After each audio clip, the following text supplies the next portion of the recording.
안녕하십니까 미디어워치 시청자 여러분.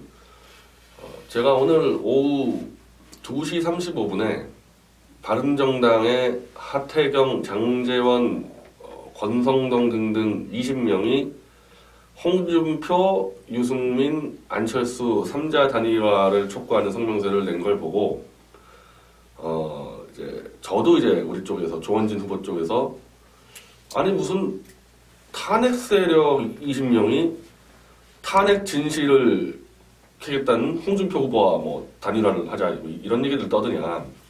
그래서 기자회견문을 쓰고 국회로 달려가는 도중에 바른정당의 이은재라는 강남 쪽 의원이 탈당을 하고 자유한국당에 다시 입당을 하는 사건이 벌어졌는데요. 이건 또 뭔가? 아니 탈당하는 거는 뭐 유승민으로는 도저히 안 되겠다 탈당을 할 수 있는데 어떻게 탈당과 동시에 자유한국당에 입당을 합니까? 제가요 임명진의 논문 표절을 징계하려고 자유한국당에 입당 원서를 제출했는데 그거 뭐 심사한다고 지금 아직까지 저 입당 절차이 어떻게 되는지 모르겠어요. 근데 자당의 대통령을 탄핵시키고 나간 사람이 다시 들어오는데 자격심사도 없이 그냥 입당 받아줍니까? 지금 입당했다는 보도가 나오는데 심사한다는 얘기 하나도 없고 아니 최소한 탄핵에 대해서 그럼 잘못했다는 거냐? 이런 거를 입장을 정리하고 들어와야 되지 않나? 그런 것도 없고 그냥 슬쩍 들어왔습니다. 그리고 또 한 8명 정도가 더 들어온다 이제 자유한국당에. 이상하잖아요? 당의 후보는 탄핵 진실을 밝히겠다고 계속 떠들고 다니면서 태극기표 가져와라 이러고 있는데 탄핵 세력이 계속 지금 들어오고 있다. 이게 과연 탄핵을 반대하는 그 정당의 행태가 맞습니까?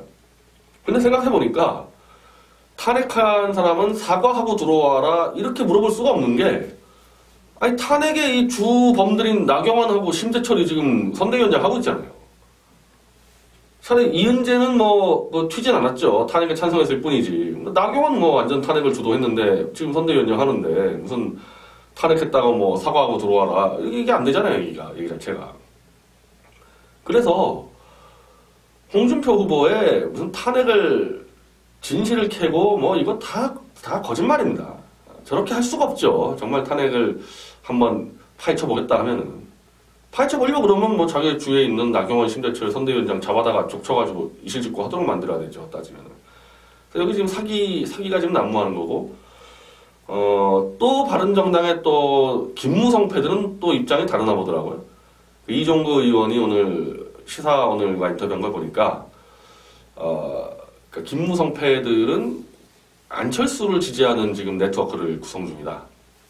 그러니까 바른정당에서 이은재 이런 이제 강남이나 아마 영남권 의원들은 다시 자유한국당으로 돌아가고 김무성계와 이런 수도권 뭐 정병국 뭐 이런 수도권 의원들 그 김성태 여기는 안철수를 지지를 선언한다.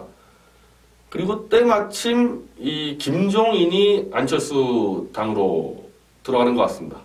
내일이나 내일 모레 들어가는 것 같은데 안철수가 이 김종인을 영입하기 위해서 통합정부 그리고 분권형 개헌을 약속을 했죠. 한마디로 이원 집정제입니다. 그래서 안철수가 총리를 국회에 맡기겠다. 그게 이원 집정제예요. 총리를 국회가 정하는 게 이제 이원 집정제인데 상당한 이제 내각의 인사권도 넘겨주고 그걸 약속하고 이제 김종인이 들어가는데 바로 이제 그 문제입니다. 이제 김종인이 들어가서 바른정당의 김무성계 한 20명 정도를 묶을 거고 자유한국당의 나경원, 심재철 등등 또 탄핵 세력, 이 기회주의 세력 한 30-40명을 묶을 겁니다. 묶어가지고 탈당은 하지 않되 안철수와 분권형 개헌을 지지하는 지금 그걸 만드는 작업을 하는 거예요. 김종인, 박지원, 김무성, 제가 볼 때 심재철까지 이렇게 해가지고 지금 하고 있는 겁니다. 그래서 홍준표 지금 선대위에서 이 상당수는 홍준표 선거운동을 뛰는 게 아니고 이 김무성이나 여기랑 유착해가지고 안철수라는 허수아비 대통령 만들어 놓고 내각제 가겠다. 지금 그렇게 가는 겁니다. 그래서 이 보수파리들의 이 주장처럼 홍준표를 중심으로 보수가 대동단결해서 이기자, 이게 다 허구란 얘기예요. 그쪽 선대위 자체가 지금 그렇게 가고 있지는 않는데. 홍준표는 그럼 어떤 입장이냐? 홍준표는 제가 볼 때 현재까지는 15% 정도 넘겨서 선거운동비 보전받고 안철수를 떨어뜨리고 문재인만 당선시켜서 자기는 문재인의 이 배려로 대법원 무죄 받고 다시 경남도지사 나간다. 요 정도가 목표입니다. 제가 볼 때 지금까지 하는 거 볼 때는. 그런데 또 모르죠. 갑자기 내각제 세력이 확 날개가 펼쳐지면은 또 골로 편될 수도 있을 텐데. 근데 뭐 애초에 뭐 지금 선거 운동비를 하도 빚을 많이 져가지고 써놨기 때문에 홍준표는 뭐 드랍은 안 할 거예요. 가긴 가는데 만약에 내각제 개헌 세력과 손을 잡는다 그러면은 문재인을 정말 세게 들이받을 거고, 지금 한 것처럼 문재인 앞에서 좀 겁먹고 툭툭툭 하는 정도라고 하면은 그건 계속 문재인으로 지지로 가는 거고, 그런 정도입니다. 그래서 홍준표로 뭉쳐서 보수가 문재인을 이긴다. 제가 그 얘기하는 거 아닙니까? 그냥 홍준표가 좋아서 미치겠다 그러면 홍준표 찍으세요. 근데 보수가 뭉쳐서 홍준표를 대통령 만들 수 있다는 사기는 치지 마라. 그건 명백한 사기다, 그거는. 저런 불량 상품을 놓고 어떻게 보수 결집이 안 됩니까? 아니, 그리고 보수가 결집되면 이길 수 있다? 박근혜 대통령이 문재인 이길 때 보수가 총결집했죠. 그때 투표율만 75% 나오고 박 대통령이 51.6%, 그게 총결집한 건데, 아니 그러면 뭐 내가 나가면은 뭐 변희재가 나간다, 보수가 총결집하면 이긴다. 그거 누가 얘기 못합니까? 보수를 총결집할 수 있는 자격과 능력이 되는 사람이어야지 되는 건데, 보수 총결집을 할 수 있을 정도의 지금까지 올곧은 길을 간 적이 없는, 계속 이랬다 저랬다 거짓말했다 막 이런 사람이 어떻게 총결집을 하며, 비호감도가 77%면은 역대 최강인데 국민들에게 손가락질 받는 그런 인물로 무슨 총결집해서 지금 문재인을 이기고 안철수를 이깁니까? 그리고 뭐 안철수까지는 뭐 잡을 수 있다. 저는 그것도 어림도 없다고 봅니다. 안철수가요, 지난 총선 때 정당 득표율이 국민의당이 민주당보다 더 많았어요. 오랫동안 제3후보, 박찬종, 고건, 반기문 등등으로 지지했던 그 제3의 이 지지와 호남표가 결합되어 있기 때문에 그렇게 허술하지 않습니다. 그 안철수 표가. 보수표를 훔쳐갔다?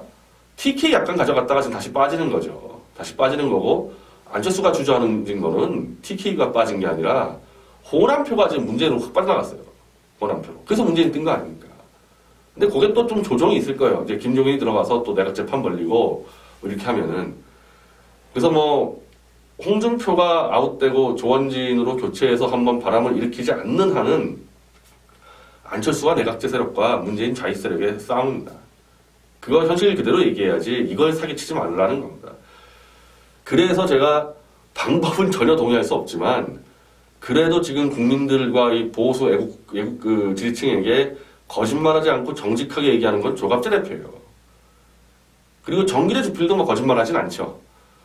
홍준표로 모이면 다 이길 수 있다 그렇게 얘기하는 게 아니고, 지더라도 뭉쳐봐야 하는데 그런 얘기를 하는 거고, 홍준표로 뭉치면 이길 수 있다 얘기하는 건 다 거짓 사기꾼들이고, 정말 우리 캠프에도 뭐 계속 문재인만은 막아야 되지 않냐 뭐 전화 오는 것 같은데요.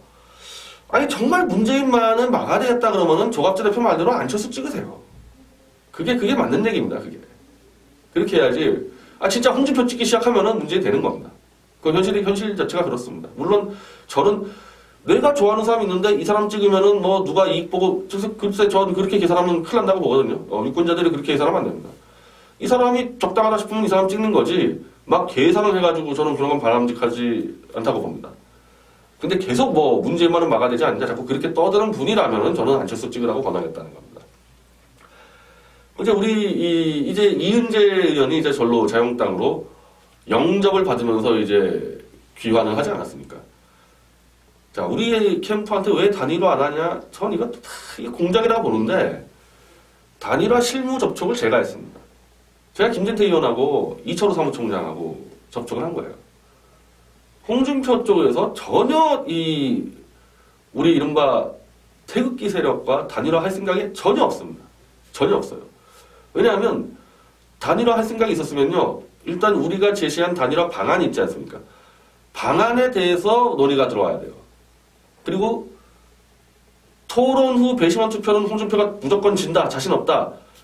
그러면은 이거는 못 받겠지만은 지금 너희가 염려하는 게 이거 아니냐? 탄핵 세력과 손잡는 거 그거 염려하는 거 아니냐? 그럼 탄핵 세력과 손 안 잡겠다 이런 조건들 가지고 저하고 얘기했어야 되거든요. 한 번도 조건을 얘기한 적이 없고 오히려 제가 김진태 의원한테 일단 유승민 세력과는 손 안 잡는다는 건 확인을 해줘야 되지 않냐. 김진태 의원이 저한테 이렇게 얘기했다니까요. 우리하고 단일화가 안 될 수도 있는데 유승민하고까지 포기하는 거는 너무 리스크가 크다. 결국 하겠다는 거 아니에요. 그 탄핵 세력과 손 잡겠다는 거 아닙니까? 그러면요. 탄핵 세력과 지금 손을 왜 잡았죠? 이은지 의원이 들어왔다는 얘기는 손 잡은 겁니다. 손을 잡아야 되는데 우리같이 탄핵을 끝까지 반대하고 진실키겠다는 사람과 이 연대를 단일화 했을 때 탄핵 세력과 손잡는 게 이상하지 않습니까? 그래서 홍준표의 전략상 우리랑은 단일화하지 않겠다는 입장이에요. 다만 뭘 원하냐? 보수파리들 동원해서 그냥 조원진 후보 그냥 나가라. 그만둬라. 그 얘기인 겁니다. 그 얘기인 거예요. 단일화 생각 전혀 없습니다. 그냥 그럼 우리가 왜 그만둬야 되냐? 이제 이런 문제가 남지 않습니까? 정말 저는 이런 걸 참 제가 어떻게 보면 상상도 못했는데 지금 이제 홍준표 막 지지율 폭등한다 난리 제 생각엔 거의 문재인이 장악한 포탈과 언론이 지원을 해서 간신히 14.5% 이렇게 올라온 겁니다. 거의 제가 볼 땐 포탈하고 문재인의 지원이에요. 그렇게 난리 쳐가지고 한 15% 나오고 있는데 문재인 지금 40, 막 5%, 6% 아닙니까? 그 여론조사가 분명히 저는 조작됐다고 보지만은 홍준표는 지금 지원을 받고 있는 겁니다. 지원을 받고 있어요. 그런데 45%로 15%가 이길 수 있다? 조원진만 드랍하면은 이런 사기가 어디 있습니까? 이런 사기가. 이게 말이 되는 얘기예요. 이게. 2010년 지자체 선거 때 한명숙과 오세훈이 거의 팽팽하게 대결할 때 그 당시 아마 그게 통합진보당이었겠죠. 통합진보당이 분당되기 전에. 그래서 노회찬 씨가 서울시장 후보로 나와서 결국 아마 1몇 프로로 오세훈이 이겼어요. 한명숙. 1.2% 차이로. 근데 노회찬 씨가 2.4% 얻었습니다. 그때 이 친노들이 이 노회찬하고 이 통합진보당한테 니네 때문에 너 졌다 막 난리를 칠 때 그 노회찬하고 그때 이제 진중건 그리고 그 당시에 이제 통합진보당 당원들이 아주 당당하게 대처했습니다. 그 거대 정당이 다른 데서 1.2% 더 얻어오면 되는 거지 우리 당을 지지해서 찍은 2.4%가 왜 니네 거라고 주장하냐. 그래서 그 당 안 무너졌죠. 그 무너지면 나중에 종북 걸려서 무너진 거지. 그 당 계속 발전하지 않았습니까? 자, 저는 우리 당도 그렇다고 봅니다. 저는 설사 홍준표와 지금 문재인이 막 1, 2% 격차하고 막 3, 4% 격차여서 우리가 막 한 5%, 6% 따기 시작하면 떨어진다. 문재인이. 저는 그래도 드랍하면 안 된다는 입장인데 그래도 가야 돼요. 통합진보당 노회찬이 그렇게 밀고 가서 지금 장기적으로 어떻게 됐습니까? 장기적으로. 지금 이제 정의당이죠. 정의당도 컸고 지금 심상정이 8% 나오지 않아요? 문재인 당도 컸고 안철수 당도 컸고 당당하게 자기 색깔로 쭉 가면서 경쟁하면서 그렇게 되지 않습니까? 근데 여기는 이제 15% 나온다고 문재인의 지원으로 15% 나온다고 우리 지금 그 한길리서치 조사에서 지금 조원진 의원 제일 높이 나온 게 3.7%라는 얘기도 있는데 이제 당내에서 이제 저희가 해볼 겁니다. 그까지 15% 나오고 문재인하고 거의 트리플로 깨지고 있으면서 너희가 접어라. 이런 그냥 말도 안 되는 그렇게 해가지고 계속 저 썩어빠진 횃불당 계속 저렇게 부패 세력, 기회주의 세력 끌고 가겠다? 그게? 그래가지고 어떻게 보수가 살아나요? 하나라도 튀어나와서 다른 목소리, 야, 보수가 그래도 이렇게 강력한 개혁적인 목소리가 있구나. 이런 거 들려주면서 그동안 횃불당을 안 찍은 국민들 중에 상당수는 저들의 기회주의적 행태가 마음에 안 들어서 안 찍는 사람 많습니다. 이념을 떠나서 행태가 다 이상하다 이거죠. 정우택, 홍준표, 그 원내대표 정진석 이거 완전 다 기회주의자들 아니에요. 행태 자체가 다. 그래서 안 찍는단 말입니다. 근데 저 당을 끌고 가면은 이길 수 있다? 국민들 정말 그 개돼지로 보지 마십시오. 딱 뻔히 보고 판단하는 겁니다. 이 당이 이렇게 지지율 안 나오는 거 이유가 있는 거예요. 그냥 안 나오는 게 아니에요. 홍준표 지지율 못 올라가는 거 국민들이 다 봤는데요. 홍준표 그간의 행태들, 떠드는 말들. 박 대통령 대해서 춘향인 줄 알았는데 향단이다. 이거 박 대통령을 좋아하는 사람이 아니라 그냥 일반 국민이 봐도 저 인간은 어떻게 그 대통령 밑에서 경남도지사까지 한 사람이 어떻게 대통령이 이제 어렵게 됐다고 향단이 발언하고 인간이 글러먹었다고 보는 거예요. 일반 국민들이. 그래서 저꼴로 나는 거고 비호감도가 77%인데 새롭게 하겠다는 우리가 뭐 지지해주면 이게 지지도 올라갑니까 그게. 그래서 안 된다. 그리고 홍준표 자체가 단일화를 원하지 않는다 우리랑. 그래서 그대로 갑니다. 그대로 가고 조원진 후보는 자기 확신이 있어요. 자기 확신이 있고 이제 오늘부터 이제 지각 변동이 시작됐는데 안철수 당부터 바른정당 김무성계 그리고 횃불당의 이 탄핵 세력 어떻게 움직일지 진짜 하도 물밑에서 움직이기 때문에 딱 예측하기도 힘든데 엉망진창 될 겁니다. 엉망진창 될 거예요. 막 우당탕탕 벌어지면서 여기 있던 놈이 절로 가고 저기 있던 놈이 일로 가고 막 정신없을 겁니다. 그럴 때 한 가지 원칙 가지고 바르게 가고 당당하게 개혁의 목소리 내는 그 정치 세력이 필요한 겁니다. 그게 필요한 거예요. 그래서 우리 당은 그대로 꿋꿋하게 갈 테니까요. 우리 시청자 여러분이나 우리 당원 여러분들 그대로 가면 됩니다. 그대로 가면 되고 정말 이겨보겠다 그러면은 홍준표를 드랍시키는 게 맞다. 저 불량 상품 가지고 안 되기 때문에 홍준표만 드랍시키면은 조원진 후보는 이길 자신이 있습니다. 그리고 드랍 안 시키겠다 그러면요. 진짜 문재인 맞겠다 그러면은 조갑진 대표 말대로 저 안철수 내각제 세력 찍으세요. 문재인 맞고 싶으면은. 근데 글쎄요. 저는 개인적으로 문재인 되면은 나라가 어떻게 망할지가 훤히 보이는데 안철수가 되면은 분명히 나라는 망하는데 어떻게 망할지 예측이 안 돼요. 더 위험해요. 사실은 안철수가. 제가 볼 땐 더 위험합니다. 물론 뭐 그렇다 보니까 이제 탄핵으로 끌어내는 게 더 좋을 수도 있는데 그러니까 그냥 자기가 좋아하는 사람 찍으라는 말입니다. 그 뭐 계산하지 말고 이 사람 찍으면 누가 유리하고 뭐 대거 하지 말고 그냥 이 사람 좋으면 찍고 찍을 사람 없어? 그럼 찍지 말라는 겁니다. 이 국민들이요 투표 단순하게 해야 돼요. 이 복잡하게 하면은 정치개혁 절대 안 됩니다. 예, 오늘 방송은 여기서 마치겠습니다. 감사합니다.